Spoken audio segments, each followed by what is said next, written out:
Delighted to welcome you back to Truth Talks on this special day, Gandhi Jayanti. Our guest today, he is one of the greatest innovators of our time. He is at once a Gandhian and a householder Buddhist monk. Sonam Wangchuk is the founder of SECMOL. He almost single-handedly reformed the school education system of Ladakh. He is the creator of Ice Stupa, which helped irrigation of the poor farmers' fields in Ladakh, but also solved the water problems of the highlands of some of the richest countries in the world. Awards have showered on him, one of the most prestigious one, the Global Rolex Award for Invention. And now his newest initiative of Himalayan Institute of Alternative Learnings, where he expects that people will pay the students rather than students paying fees for the problems they will solve. One of the most innovative, one of the most fiercely truthful persons, Sonam Wangchuk, welcome. Thank you, Vallabh ji. As you know, Truth Talks is all about reminding our audience that truth is their best friend, winning strategy, and a peace formula. Sonam, you could inspire people on the path of truth, which enables risk-taking a lot more easily by first internalizing the power of truth within you. So let us take us through the making of Sonam Wangchuk. You did not go to a formal school till you were almost 9. How did it affect your life? Yes, I was born and brought up in a very tiny village that did not have schools. But today, looking back at schools, I think that's where problems start. In schools, we do not give, due importance to ethics. We make conditions where children cheat and that's okay, and compete for positions and so on. Actually, I was very lucky to be brought up at my home in a very small village of 5 households. Traditional societies are very honest, very truthful, and from my mother and from my grandmother, I had plenty of time to learn these values. On the other hand, children that are sent to schools considering their mothers and grandmothers as uneducated, unschooled, and therefore something inferior, they go to schools which also don't give these values. So I think that's where then disintegration of these values happen.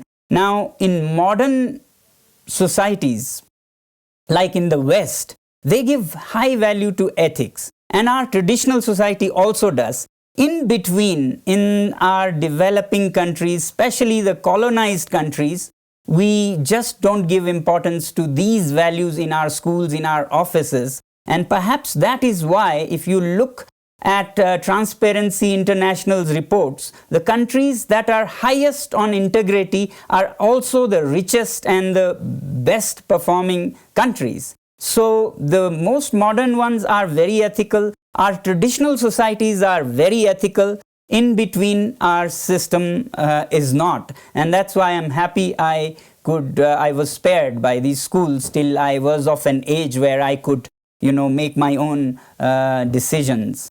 When you don't go to school and you have to manage things yourself in a very difficult, harsh climate, you spend more time with yourself and you are guided by yourself. So I always say that I have always had a big brother inside me, what you often call the inner voice, the voice of conscience. So that gets a better chance to grow when you are left to yourself, when you don't have a teacher telling you or grown-ups telling you what to do, what not to do, and you are only busy finding ways around it to steer through the system, cheat the system. This voice of conscience is what is important in your integrity. It's difficult for people to imagine that how not going to a formal school until you could make your own judgments was important. This is a great explanation of what made Sonam Wangchuk.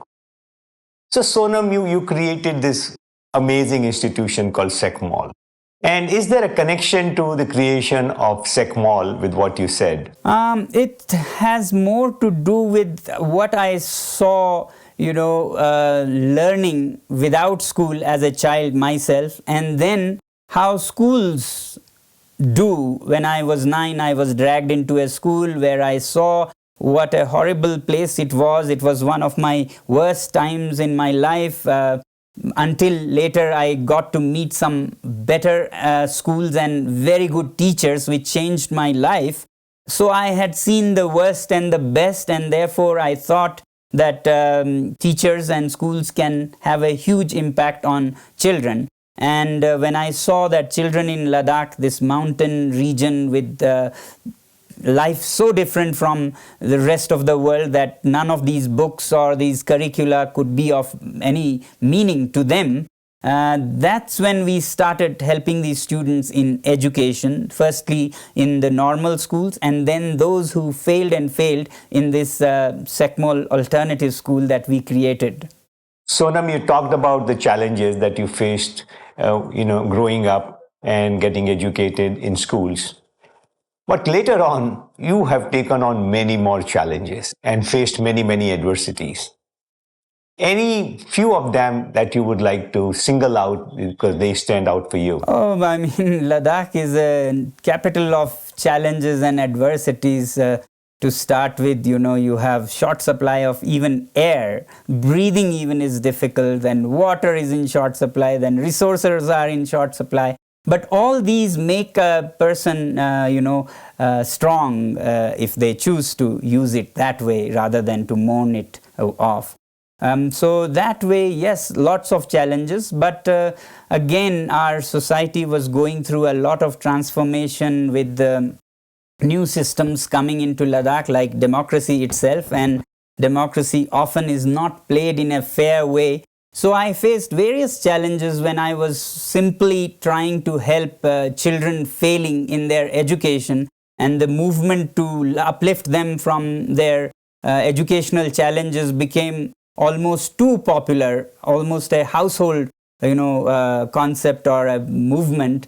It did shake up many conventional leaders, politicians, bureaucrats. So I faced various challenges, including to the extent that at some point, because of this popularity becoming a kind of insecurity for established systems, they even had claimed or labeled charges like I was an agent working for some other country like China or so. So there were even situations where if they could, they were to arrest me, framing around. So all kinds of challenges, but then I see each of them as a great ladder in this game of snakes and ladders. All of these challenges can be your ladders if you choose to take them so and make the most of them rather than lose hope and lose your ground. So Sonam, the more you talk about these aspects of, insecurity amongst those who are in power, etc., aren't you fomenting those fires all over again? Well, your intentions, your heart should be in the right place. It should be out of a pure sentiment of making the world and the life of people better. And if there are people who are not interested in the welfare of people or education of children, and they come your way, then you better have them your way and face them, because they'll otherwise will be in the way of poor and voiceless people. So it is the time when you become a soldier and take on and make it again meaningful and equitable opportunities for all these deprived people. So there are people who thrive on these inequalities or divisions and so on. And if you have to stand up to them, and if they come your way, so be it. How very inspiring. So as you have shown, the change cannot be brought about by preaching. You have to create an appropriate setting in which the values that you desire can be cultivated. You have had a huge success in this. How do you think we can make more segments of our society? You talked about the traditional society, but we have a huge in between. Even if you were to segment it, how do you think we can bring about change from this perspective of speaking the truth, the values that you talked about? At various levels, I think on one level, we'll have to be more confident in our own roots in India. India was a global teacher, source of inspiration, especially around such values through Hinduism, Buddhism, Jainism, and so on. So we really have to trust more in our roots rather than the in-between period where we were slaves, colonized, and so on. Secondly, our system that we have today in the country will have to be more truth friendly. If we distrust people and make systems that are to check this and check this, I feel there's no limit to how many things you would put in the system, and people who want to break or go around will find ways. Trust is the best policy, as they say. Truth is the best policy. So we'll have to trust people. It's just a small example. I remember, there used to be this system of attestation of documents of your 10th grade, 12th grade, and you would go pillar to post to some gazetted officers to sign your papers. All these were unnecessary, and it was out of distrust on the people. This government removed them, and I see no shortcomings. Actually, life of students has become so much easier. So similarly, if we could become a nation of trust, for that the system will have to be trust friendly, where if you are truthful, you are not punished. But I see so many things that actually make people go the opposite path and get their ways met. So from both sides, from the establishment, if it reforms itself in a very sophisticated, mature way so that people can be truthful, honest, and on the other hand, if we in our families with our children, rather than going by whatever is happening in schools and offices, everybody does that, so I will also do, or let my children do. No, everybody may do, but a wrong is wrong if 99% of the people do, and right is right even if only 1% walks that path. So that spirit and value, inspired by our glorious history of philosophies that came out of this country, it will be a great future if this both happen from people's part and from system or government's part. Well, Truth Talks is trying to do precisely what you said.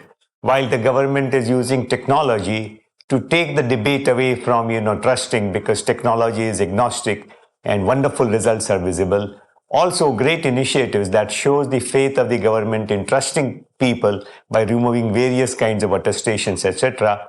But, we have had so many laws. This government is busy removing several laws. But so I think the movement is on.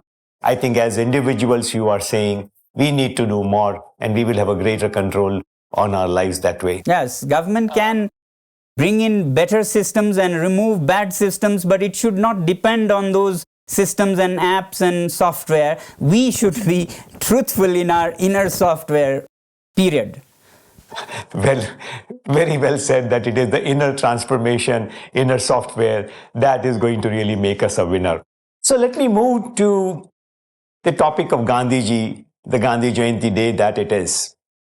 I'm paraphrasing what he said, and he said, as a man changes his own nature, so does the attitude of the world change towards him. This is a divine mystery supreme. It is the source of our happiness.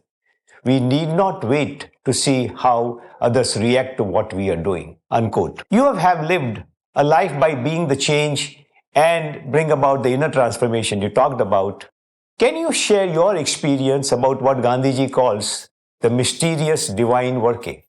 Yes, I exactly believe that how people see you, how society sees, is a reflection of what you are. Even the, people who are not themselves ethical value if a person is truthful and ethical. So there have been so many instances when I have stood my ground, whatever was right, and people have gone against, but then they value that. And there are points much later in life when they come back and either support or confess and share their feelings. So rather than looking at what others are doing for ourselves or for our children, what the society considers good or bad, etc. I think definitely we should start with our own. We should have that confidence that we will walk the path, no matter who is there or not. And believe me, people realize and join you, if not today, years later, when they realize the value of what you stood for. And that has happened times and again when I've been in challenges, problems with the system and so on. And some of these adversaries come back and become some of the strongest supporters when they see the value that you uphold. So the important part you said is that it has happened time and again, but you were ready to wait. Sometimes, or maybe most of the times, that these adversaries became friends. You never looked at them as adversaries. You were focused on your work. So the difference is that what Gandhiji says, the divine mystery, is that there is a time element, and sometimes it is precisely this inability to wait and what we call instant gratification that people cannot understand. And it may also be, Sonam, that when you have had to wait for the transformation in others, the transformation has been that much bigger and that much more impactful. And therefore, the time has been only a friend in that sense.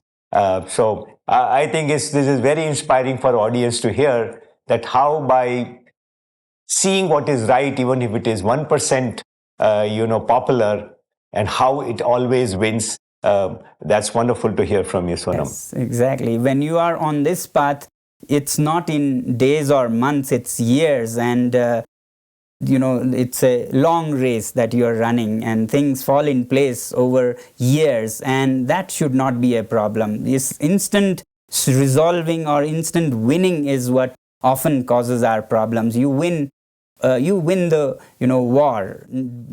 Worry not about the battles along the way. Another Gandhiji aspect was Nayi Talim, where he said that you have to learn by doing. And you have a similar concept called bright heads, kind heart, and skilled hands.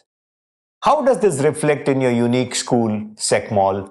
Exactly. I would say you learn by doing. Not only that, but you learn only by doing. Other things are not learning. They are just temporary storage of information in your mind, which will come easily, go easily out. But what you have done, you really can say you have learned, you have mastered, you can use it elsewhere in the world. So that's what we believe at our little alternative school. We say that, yes, today we are emphasizing too much on the intellectual development of our children, the head part. And we, in conventional schools, consider the head, the theoretical, the mathematics, the physics of it so important that we forget there is the rest of us which makes a whole. And to me, these products of modern education seem like almost deformed, with a huge head and stunted hands and shrunken hearts. So that's why we say, sure, you have to have a bright head that matches every bright person on the planet, but you also should have skilled hands that can make things happen for yourself and for the world. If you don't have these skilled hands, you will always be dependent, and your bright head will not be helpful if there is a drought or a fire or any emergency, or even normal life, you can't help anybody. But even that will not be enough to make you a whole person if you do not have a kind and compassionate heart. Because bright head and skilled hands, even pickpockets have. But what makes a person never harmful, always helpful to society is when it is clubbed with a kind, compassionate heart. And this is what we emphasize at our school, a holistic development of a human being. So at this school, we try and teach them all the algebra and, physics. But at the same time, we try and help them apply it in their lives, whether it is gardening, where you use mathematics and biology and so on, or taking care of the cows. All such things makes them enabled, empowered to change the world after they go out of the school. And then we also try and make them feel empathetic towards people's problems, because to become a problem solver, the most important part is empathy. Rather than a clever brain, it is empathetic heart. So as long as you have not developed that, you will only make businesses that earn money, but rather add to problems than solve them. So this part we consider the most important part. I mean, every word that you say inspires and guides. I have, a little more guidance to seek about people's movements. So today, when in the world of rapid transmission of data, ideas, news, etc., we find that there are platforms that are controlled by government directly or indirectly, or the big media that have their own prerogatives where they have segments on, the people's issues and ethics and things like that, but they are very tiny. Then you have social media, which has become very powerful, but social media has its own culture, compulsions of numbers and so on, and rapidity. So they are like, quickly in, quickly out, very little retention. Whereas the work that you have been doing, or what Truth Talks is trying to do, is one of inner transformation. It is, what we call deep cast more than broadcast. So you have been at it for a long period of time. And while when people listen to you or visit your, work in Ladakh, they come back very inspired. But the movements take long, and there are so many challenges. So you as an innovator, I am trying to seek, your thoughts that how do we make these people's movements, which are truly, they will be owned by them, and even before the results come, will be transforming. What thoughts you have? How can we accelerate this? Or you think that these cannot be accelerated and should not be accelerated? I'm giving you both options. People's movements, right? Right. So, for example, what you talked about, as bright heads and kind hearts, it's a people movement because it's not a curriculum anywhere and we don't have any control over it. So we have to make this happen on our own. So therefore, I call it a people's movement. Yes, I believe in as much as possible speeding things up, but not beyond a point where it starts becoming counterproductive. So you would do everything to raise on the demand side, which is like the people feeling the urgency for change. So by engaging people to see the need, even when we speak of transforming our schools, there are schools that try to transform and make learning fun for the children, but then it's the parents who come and blast them for making a school into a playfield or something if you don't have them along with you. So we have to broad base it and engage all stakeholders so that they value and they applaud when the changes actually happens. So movements have to be very strategic. I think they should not be just left to themselves to happen. Often there are situations where a good thing starts and then it dies. So you will have to have people who slightly nudge things in shape. Just as I said, if we were to change our schools, there has to be agencies or community organizations that work on the people to make them receptive, make the ground fertile for that change. Otherwise, such changes are killed very easily by the very people who it's trying to help. So unless parents don't understand the value of the hands being skillful, they'll just say my child will not pass in the exam if you keep skilling their hands, or you don't care about a compassionate heart, they have to compete. But we have to also make them see what good it will be for the world if you have a selfish, competitive person making life hell for everyone, and very intelligently so, because they are very bright at head. So if parents, if communities see the utility and futility of these things, it will be more receptive, and those who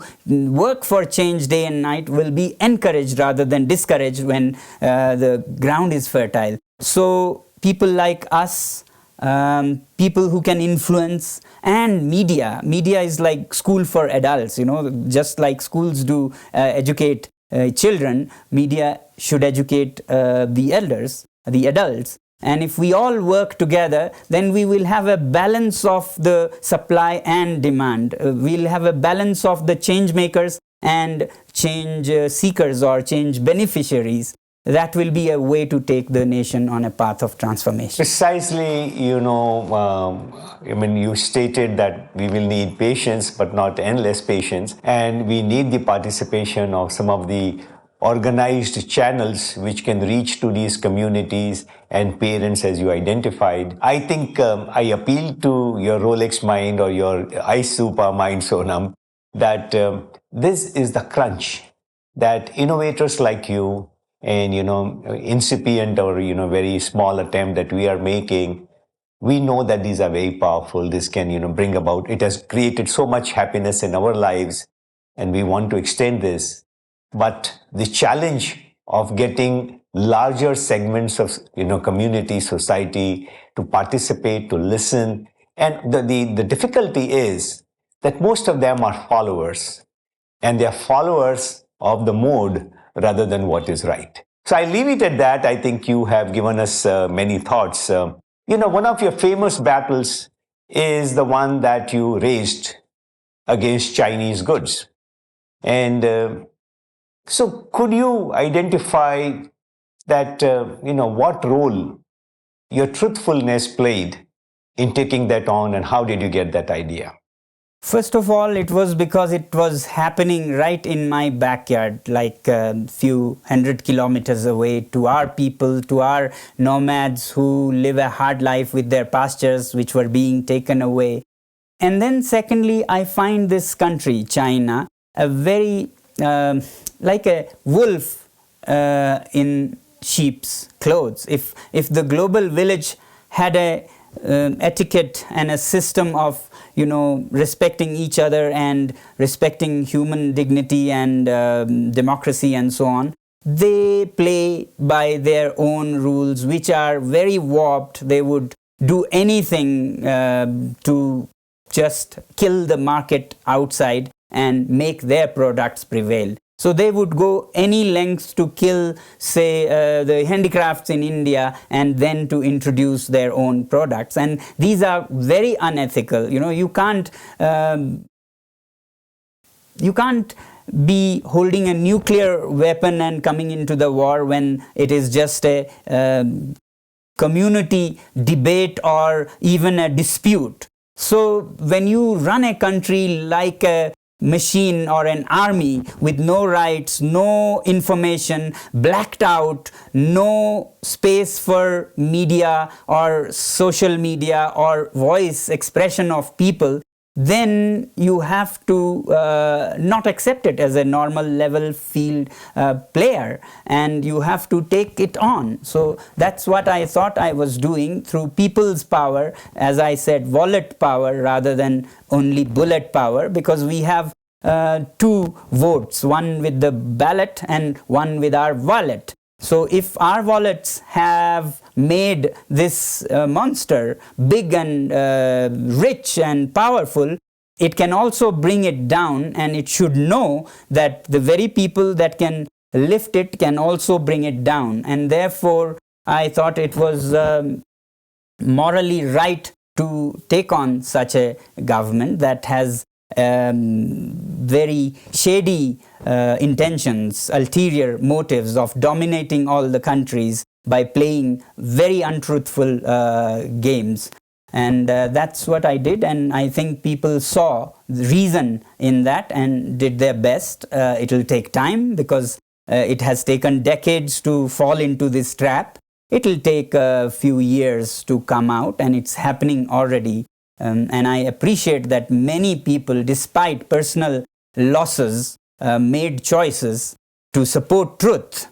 Many people ask me, how can people buy costlier things from other countries when this country makes it so cheap? But if this country makes it so cheap with such shady, untruthful ways, then we as human beings can choose what to support, what not to. Just because it is cheap, you cannot, bring poison for your children. Just because it is cheap, you do not buy things that are made with child labor. So why can we buy things that are made with ill intentions and ill processes or manipulative ways? And that was what this was about. Well said. Very well said. This is brilliant, Sonam, that you said that what is cheap is much cheaper than people imagine, because we do not know what cost it brings. The other big point that I want to discuss with you is that whereas many people feel the toxicity of certain countries or certain processes in our society, you need moral courage. You said you use your moral authority. And that's the point that we want to highlight here, that we all want to bring about a change, but we don't have the moral authority. And this moral authority to ask someone to speak truth or come out of his shady ways depends upon how well, established truth is in you. And therefore, time and again, you would have experienced that your ability to bring about change actually got developed by first developing truthfulness, ethics, values in your life. So let me ask this in a different way. How has truthfulness and these values helped you in these amazing things that you have done in not only bringing about change outside, but making these inventions? And was there a connectivity between being a value-based person and the excellence and the creativity that you have displayed? First of all, I am a struggler on a path. I'm no enlightened person. I'm always every day struggling to take the right path with all kinds of slippery, temptations coming my way. But I'm happy that most of the times I managed to choose the right path, but I wouldn't call myself an enlightened person of any kind. It's a struggle all the time. And that's what human life is. It is imperfect, and we all strive towards excellence. Secondly, when you are truthful, you don't take shortcuts. I see this problem in our country, that people, perhaps trained by our schools, take shortcuts everywhere, which we know are not honest, but it works, chalta hai. And that is what keeps many people from excellence. And I went through this realization when, with my brothers in my village, as a teenager, I think, I was climbing a rock, a very dangerous vertical face with a tiny ledge over it. And I was going through this realization in my mind that in life you can just say chalta hai and make anything look like real thing and get by, but here any little anything less than truth or real effort will take you down 5 stories into Indus River. So I went through this realization that you have to put the best ingredients that you can, in this case making every little effort in the best possible way, because the consequences are right there and it is disastrous. But then in life, without such experiences, people think it's okay to make it look like this. They'll keep anything on the road that looks real, but it's all broken, and that could kill a person on a road or a bridge. When they say this nut is not easy to tighten, let it be, nobody will notice. That kind of attitude damages a big way a nation and an individual. So being truthful, you can never leave something unfinished or improperly done for your own conscience and for the consequences it can bring to other people. And that's what I feel is needed and somewhat missing in our country. No, I think that's brilliantly explained, that while aspirations are easy, but what accompanies them in terms of commitment to, doing what is right in whatever time and effort it takes, that's how truth and excellence get connected.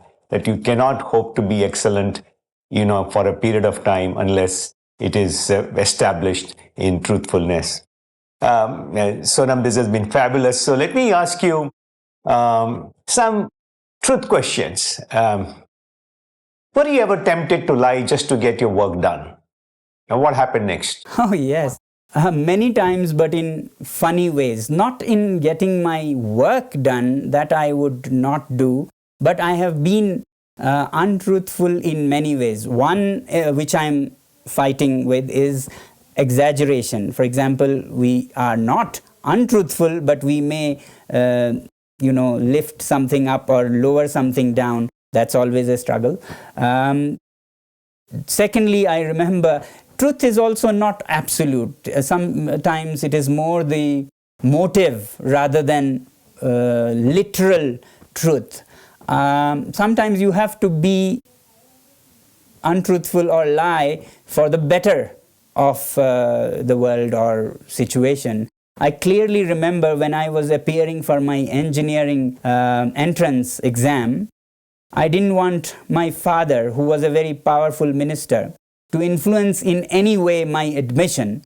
And while I kept it a secret from my father so that he did not influence anything in the entrance, but on the day of the interviews in the engineering institute, the panel of interviewers started asking me questions and seemed they were impressed. And one of them started looking at my file and said, so you are from Ladakh and you are son of Mr. So-and-so, my father's name.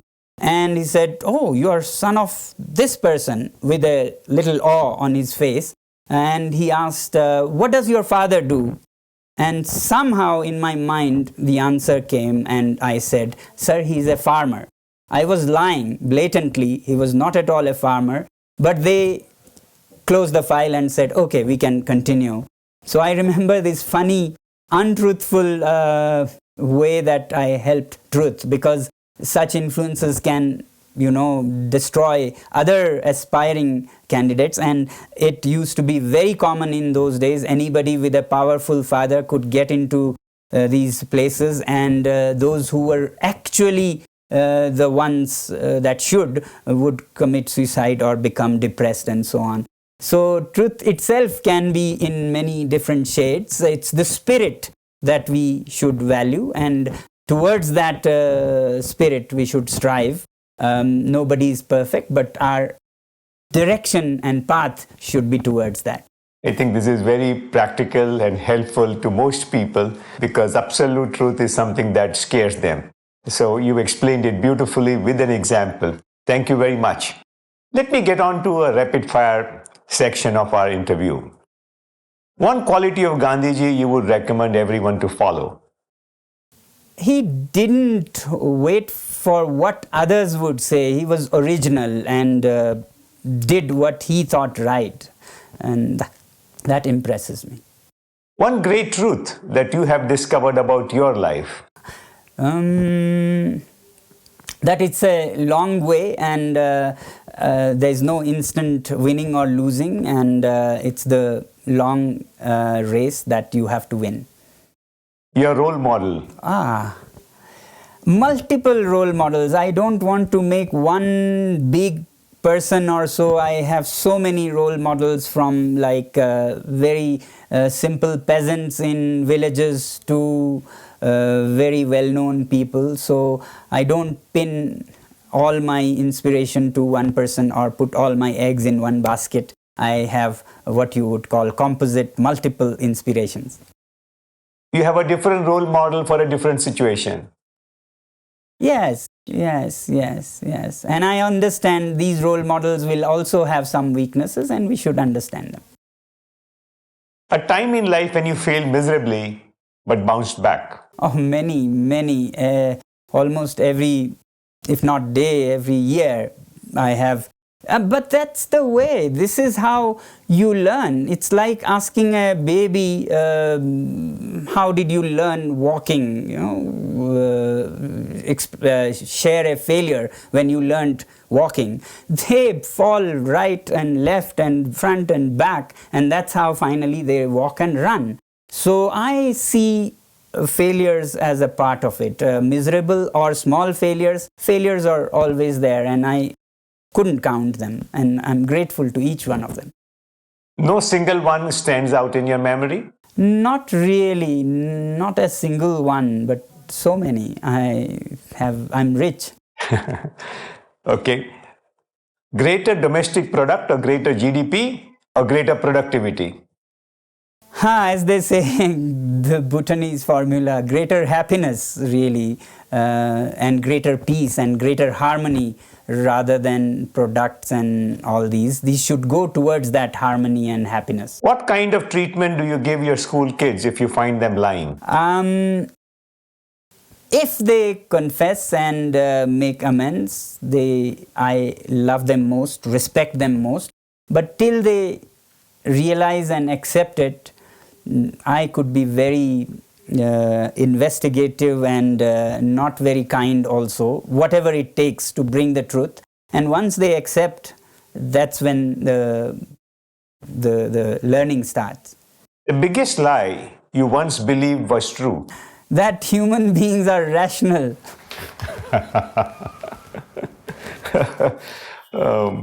Are students failing or the system? Yeah, it's mostly system failing, and in the current system at least. If everything is right and it's because of your own negligence, then I could say, yes, a student is failing, but otherwise system.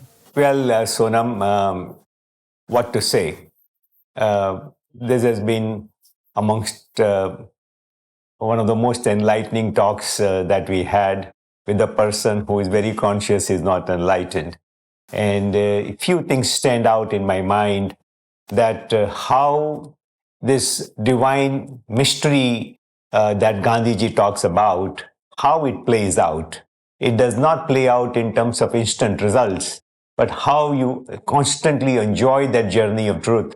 And maybe at the end of it, you could talk about this super exciting environment that someone like you enjoy, that he is constantly looking at the problems, and instead of being daunted, you're constantly thinking of solutions, and it doesn't matter what is the magnitude of success that comes out. You have great belief of its imminence, and you keep doing. So to end, if you could you share with us the state of mind that Sonam lives in? So yes, I look at life as a series of challenges, but challenges that stimulate you, challenges that makes the best of you come out, rather than something to mourn about that things have not worked out and so on. Believe me, the best quantum leaps I could make in my life were what people would call the biggest challenges or unjust things or unhappy things that happened to me. I feel these unusual, at least, if not miserable, etc., which may be subjective, these unusual times are what stimulates our minds. It's what makes our gray matter or neurons grow. Neuroplasticity today says that it's the stimulus that you continuously get that makes your neurons grow, brain cells grow, even as you age. So to have an outlook where you don't look at your problems as problems but as opportunities packed in a different kind of wrapping. I always say when things go really well, I say now around the corner there must be something coming and let's be ready for that. So expecting problems to come rather than be broken or by these challenges. Expect them and you be sure that this also has come as a great opportunity. So I say in life, if you look at it as a game of snakes and ladders, it's actually the ladders that make us complacent, that make us lazy, the conventional good luck things like a ladder. Who would resist a ladder? But it's actually the snakes that stimulate you to another level, that strengthen you for all adversities in future also. These are what makes you really strong. So I look up to life as this game of snakes and ladders, where snakes are the real ladders and ladders might be your snakes. And that's why I always say to my students, I wish you a life full of challenges and problems, because that's what will make you grow to your potential. Amazing, absolutely, that the world does not see that it is the snakes which are the true ladders of life. Delighted, grateful, all our good wishes for the amazing initiatives that we know of and many more that are shaping in your extraordinary mind. Thank you very much for being part of Truth Talks and being our guest today, a very special day, Gandhi Jayanti. Thank you very much, my friend who I call Gandhi of Ladakh. Thank you, Vallabhji, for facilitating this for the nation. My best wishes.